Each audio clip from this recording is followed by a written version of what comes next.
Hello. It has been a few weeks since we returned home from our 7-night Eastern Caribbean cruise on the Disney Fantasy. We've had some time to process and learn a few things, and we have wrote down a list of our kind of tips and tricks and some lessons learned, and we want to share them with you today.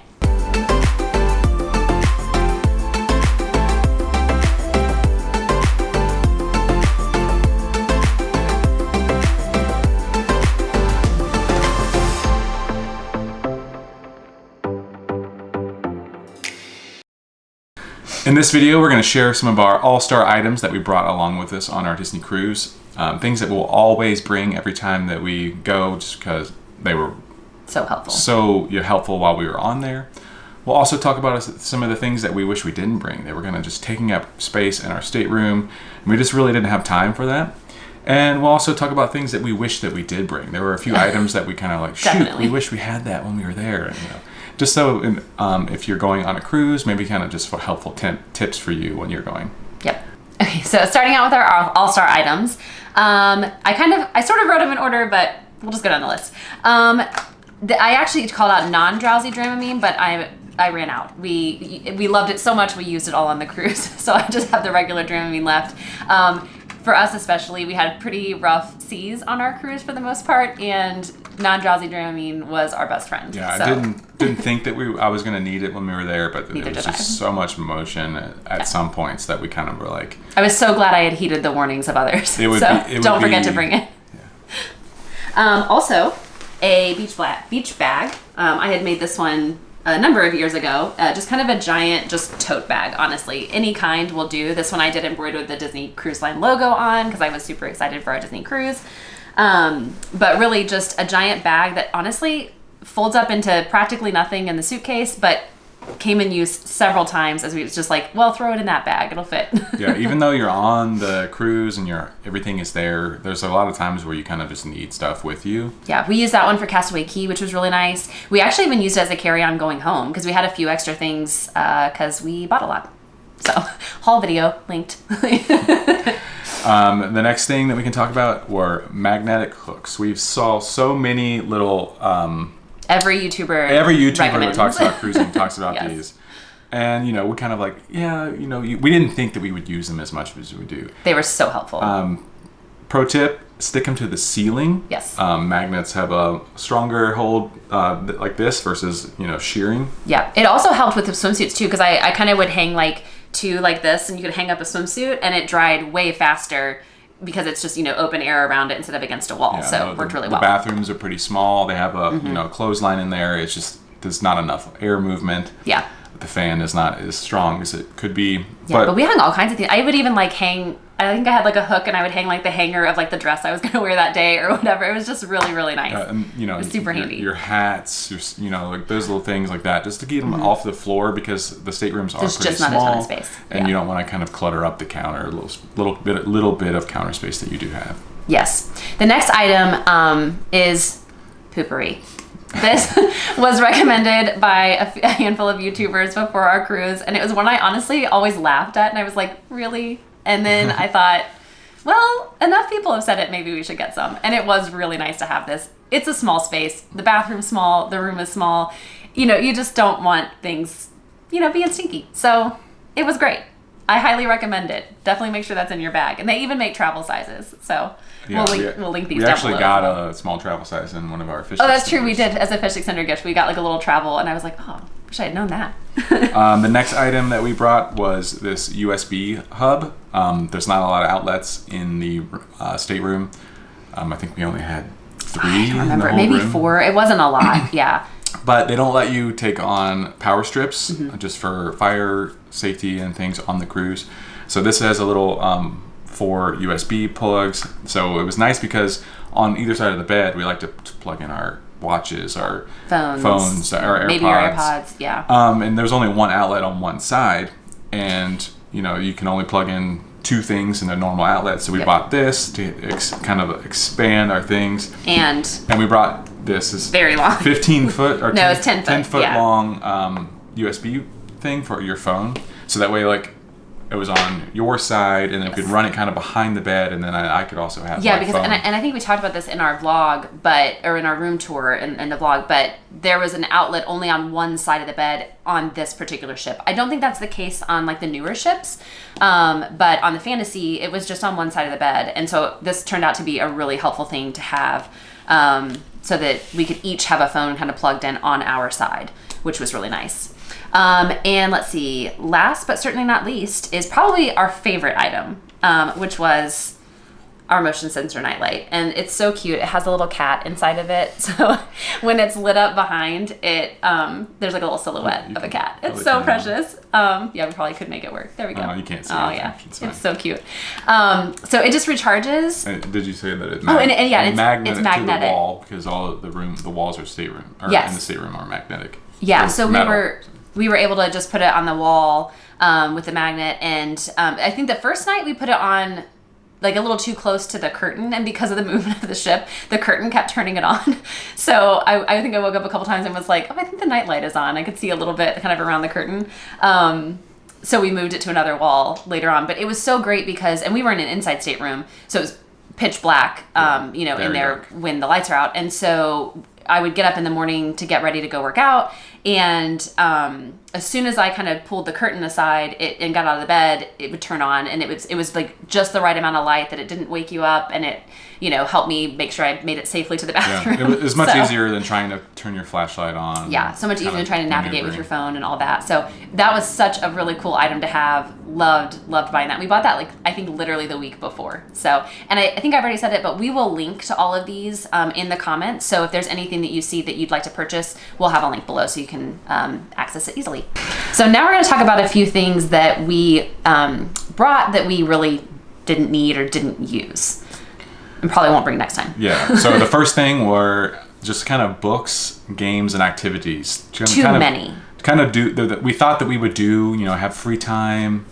We don't have free time. There was no free time. So I brought 3 books and like an entire art watercolor set. I had planned to do watercolors on the beach, Castaway Key. I brought 4 books, and we brought a few different kind of games. I think we brought some cards, some tic-tac-toe games, some Mad Libs. We brought several things. And I ended up reading a handful of chapters from one book because we just honestly didn't have a ton of downtime. So in the future, I would just bring less. I mean, obviously not going to not bring at least 1 book. I'll probably bring 2.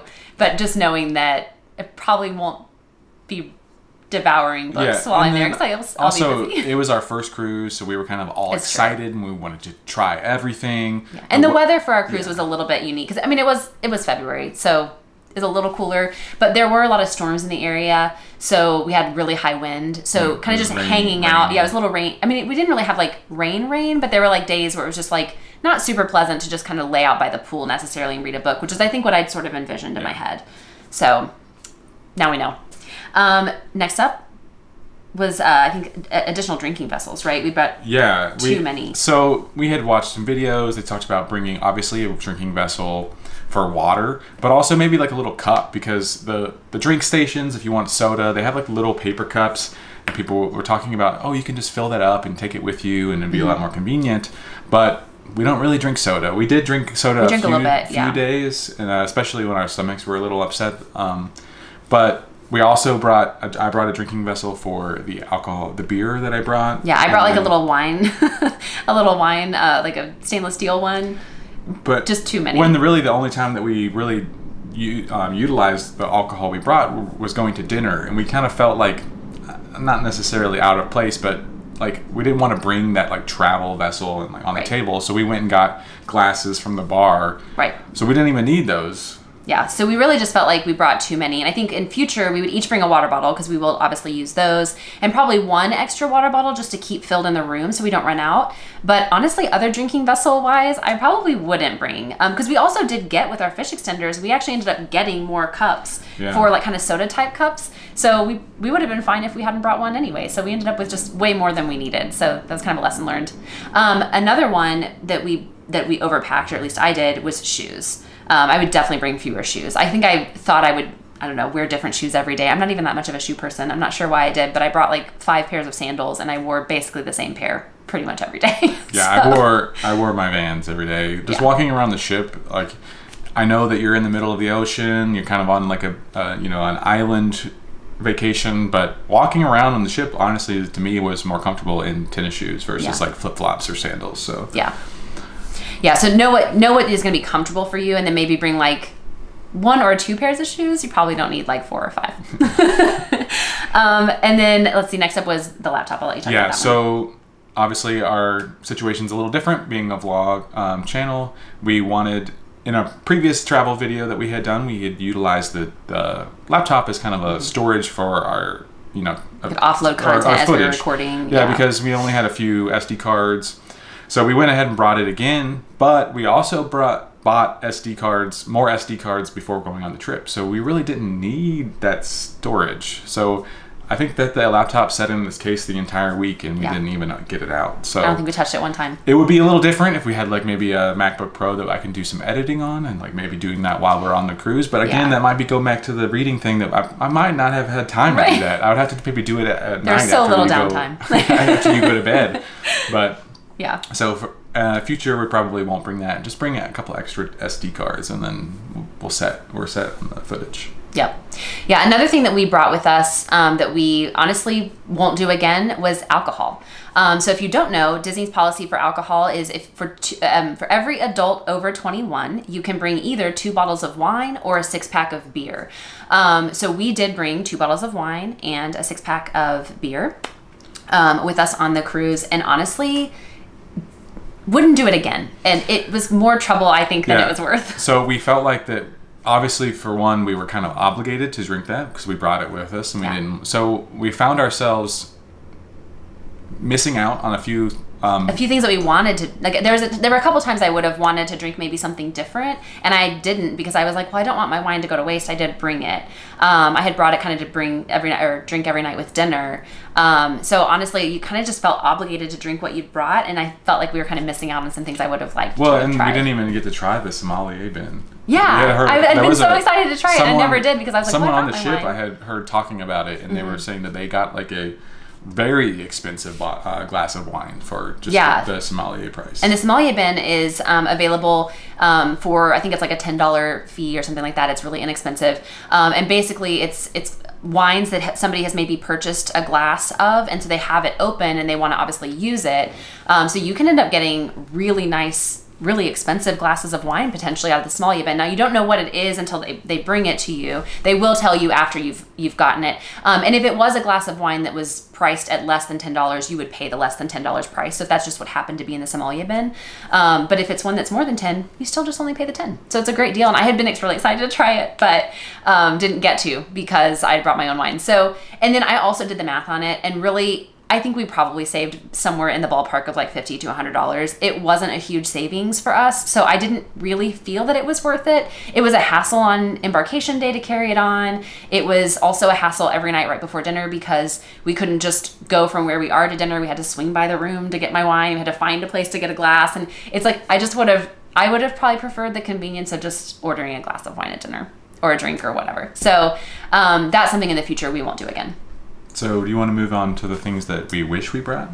Yeah, let's talk about that. So I overpacked on shoes, but I underpacked on clothing. So I wish that I had brought more layered clothing, more like cardigans, hoodies, and I really wish I had brought a pair of like sweatpants for the evening time. It got pretty chilly on the ship, especially at night, and like not even just the air conditioning, but like the air outside. The weather wasn't, it wasn't. It was February, so it wasn't, July weather. Yeah. So to be expected. So just having that like warm layers you can put on to walk around the ship, especially in the evening, would have been really nice. Yeah, definitely. You want to talk about the next one? Yeah. So obviously with our vlog, we use a camera. We have a small travel-sized battery charger that only charges one battery at a time. Mm-hmm. But we found ourselves using the camera so much that we actually wish that we would have one that charged multiple batteries, maybe even a couple more batteries. Yeah. So just that was maybe unique to us, but we definitely, moving forward, we're going to have a better battery charger that charges maybe 2 or 3 at a time. Yeah, we'll make sure we upgrade before our next trip for sure. Another thing that I never would have thought about bringing before our trip, but definitely wish that we had it while we were on our trip, is swimmer's eardrops, or at least rubbing alcohol or something like that. We did a snorkeling excursion, and when you snorkel, you have the ability to kind of dive down a little bit if you want to kind of see something a little bit closer. And so I found that my ears were kind of, hurt a little bit from that, and I really wish that I'd had some swimmer eardrops. I didn't end up getting an ear infection or anything, which was good, but it would have been nice to have had that just kind of dry out ears after that. And you do have kids getting in and out of the pool, you have got the slides, you got all the kind of things going on the ship, so something I wouldn't have thought about, but definitely would recommend bringing. It's a small item that can fit in your cosmetic bag. So another thing that we wish we would have brought is pirate costumes. Pirate night obviously is a thing on many Disney cruises. Yes. And we originally thought that we were like, nah, we won't do that. Maybe we'll just wear the bandanas that they give us. But walking around the ship on pirate night, and almost every single person is dressed up, you feel kind of out of place. You do. You're like, oh, I didn't get the memo. And we used to work at a Renaissance festival, so we had some pretty elaborate pirate costumes. So maybe that was why we didn't really want to bring them, just because we, didn't want to do something like, halfway, or we usually... Yeah, I definitely didn't want to bring full garb or anything that's heavy and cumbersome and a lot to bring. But then it's like, you kind of feel like, well, what part do you take if you only take part of it? And I think in the future, I would at least want to have a pirate themed shirt, or I don't know, something kind of just small and fun. I did wish that brought that. Something small that would have added to that. It just added to the ambiance of the night, because if you watch our vlog and the one looking around the dining room, everyone is dressed covered like in pirates. So cool. But so moving forward, and definitely on every future Disney cruise, we will be bringing some sort of pirate costume. Yeah. And then lastly, we wish that we had brought, and probably will next time, a heavier blanket. This could be unique to us, but we both like to sleep kind of with a little bit of weight on us. And the blankets in the room weren't really quite heavy enough to satisfy that. So kind of wish that we'd maybe freed up the space from all the drinking vessels we brought, and instead brought an extra blanket. It would have been nice just for that extra weight. Yeah. Yeah. So next up, we wanted to share just a few of the lessons learned. So as first-time cruisers, we are in no way experts at all in cruising. We are still rookies for sure. But these are just things that while we were on the cruise, we kind of made mental notes to learn for next time. So not necessarily things that we would bring with us, but just things we might do a little bit differently. Yeah. So we'll jump into those next. So kind of first and foremost, just embarkation day in general, the whole carry-on experience. So I had watched so many vlogs from different people, so many tips and tricks videos just like this one from different people who are like, hey, on your first day, make sure you have your swimsuit, make sure you have this, because you're not, it's gonna be a while before you're in your room. And I don't disagree with any of that. What I would say though is know yourself, because what I did is I stepped out of my character for a moment. I'm not someone who has to just dive into a pool every time I see one, but for some reason I was like, oh, I have to have my swimsuit with me. And I felt this pressure to have my swimsuit, so I wore my swimsuit under my dress, and honestly it was just really uncomfortable. Yeah, you were. I complained the whole you were pretty, time. I was like, why did I wear this swimsuit? You felt really out of place. If you do get in the pool, that's fine, obviously. Yeah, then definitely bring your swimsuit if you know you're going to get in the water. But if you're also someone who's like, I'm probably not, then maybe don't. You can just wait until the next day right. or later on when you get your suitcase, because it takes a while for it to arrive in the room. Yeah, because we got into our room a little bit before we even got our suitcase. So that's kind of nice, because we were able to unload, especially since we had kind of the rolling bag with all the alcohol and all that kind of stuff. We were able to unload it, which was great, but it was still a little bit before our clothes got there, and I was able to change into something a little bit more comfortable. So I would say on embarkation day, most importantly probably of anything, is make sure that you are comfortable. Another tip too is when you get on, everything that you're carrying with you, you do have to take to lunch.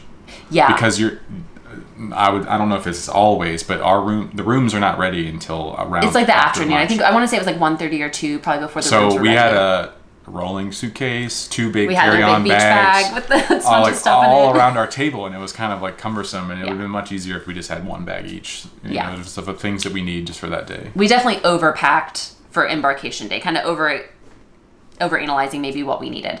So just kind of my tip there would be know yourself, know what your needs are, and make sure that those needs are going to be met.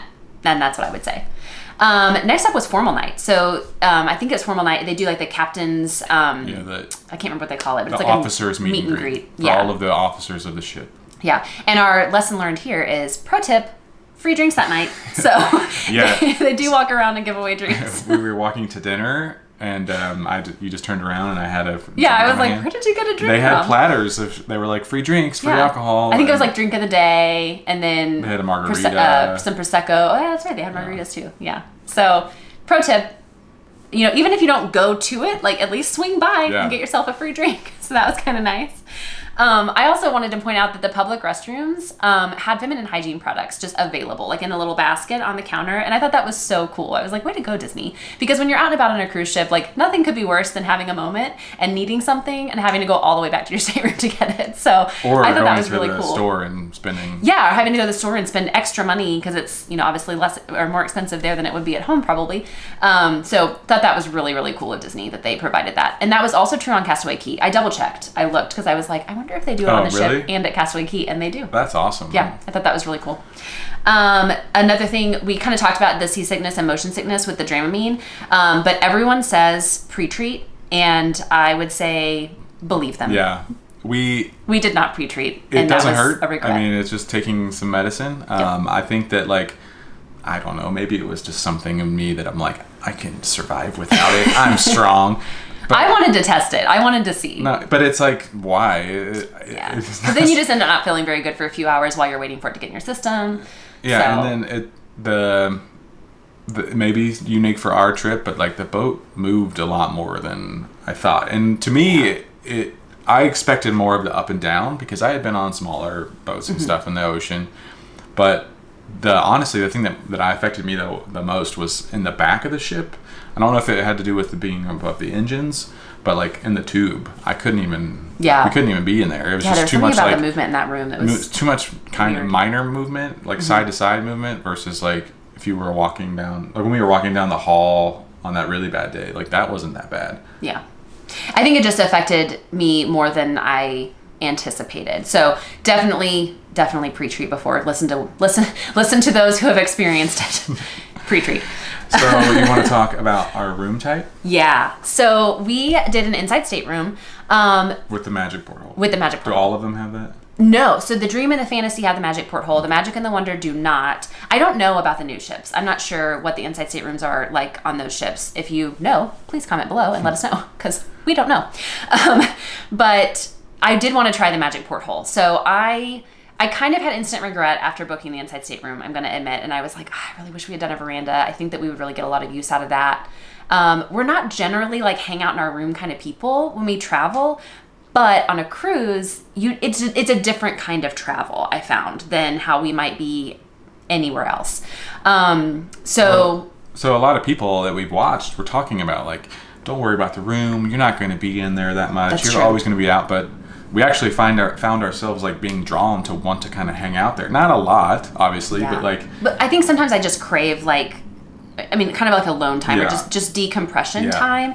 And that is kind of difficult. When you're on a ship with 4,000 people, it's, kind of busy in a lot of spaces. There weren't a ton of places that you could just kind of tuck away and sort of have like quiet time. So I did find myself wishing that we could kind of hang out in the room for a little bit in the afternoon. And you really kind of don't want to when it's an inside stateroom because you're like, well, I want to be alone, but I also want to be able to see the ocean. Yeah. So one of the things that we realize is that for us going forward, we're going to want to have a veranda. So we actually have an ocean view on our next cruise because we'll be on the Wish in January of 25. But that's going to be a really quick cruise. We're cruising that one with my sister and her kids. So it will be a much different vacation, I think, for us. So I think the ocean view will be great. And I'm excited to try the different kinds of rooms. So it'll be nice to get to try that. But going forward from there, we'll definitely have the veranda. I think we'll get a good use out of it. You did mention, too, that like doing the inside stateroom this time was good because then that way we had to experience it because you were afraid that once you tried the veranda, we're never going back. Yeah, so that's true. And I did want a chance to get to try kind of the different types of rooms. So I'm glad that we got to try it. But that was definitely a learning for us. And I realize it's going to be different for different people. I've always seen the value of a veranda for people with kids, right? If you've got kids, especially little ones that are going to take naps, you're probably going to want that veranda so that while they're taking a nap, you can, have some coffee out on the veranda or sit and read a book or, whatever. And so I wasn't really sure it'd be something that we would want, but we definitely found kind of craving just like our own kind of private space, even if we weren't going to be outside, but even just to be inside our room, but have the, the view of the ocean would be really nice. So the last lesson that we want to talk about is don't feel like you need to do everything. There is so much stuff to do on the cruise. There's 10 things going on at the same time, all day, every day. Yeah, it is impossible to do everything, and you so want to. Our personalities are just do. Yeah. And we wore ourselves honestly out. Overwhelming. There's 50 different trivias that you could do, with some of them happening right after another. You don't have to. You can, obviously it's fun, and we enjoyed it, but give yourself a little bit of time to breathe and know that you're going to miss some things. Like, there are going to be things that you want to do that you're probably going to miss. Like, we never got to do an animation class. We really wanted to do that. It's always next time. That's right. And I think that's the attitude, right? It's like, if you don't get it this time, you'll get it next time. So, so those were kind of just some of the packing tips that we wanted to share, especially the all-star items, those things that we really, really loved. Again, we'll link those down below. And wanted to give just some of the lessons learned from first-time cruisers. I realize we are not experts at all. I probably should have put that caveat in the beginning. Like, we don't really know what we're talking about, but we did kind of learn some things along the way, right? And these are things that we'll note for ourselves for the future, and we wanted to share them with you. So we'd also love to hear from you. If you have, especially if you're an experienced cruiser and you've been on multiple cruises, what are some of those things that you've learned? What are the things you've learned over the years that you do differently now than maybe you did when you first started? We'd love to know, because we want to just continue to make our cruises better and better each time we go. We'd love to learn from you. Well, thank you so much for watching. We would love to have you subscribe to our channel. Be sure, if you do, to ring the bell so that you are notified whenever we post videos. And we'd love for you to give this video a like if it was helpful for you. And we'll see you next time.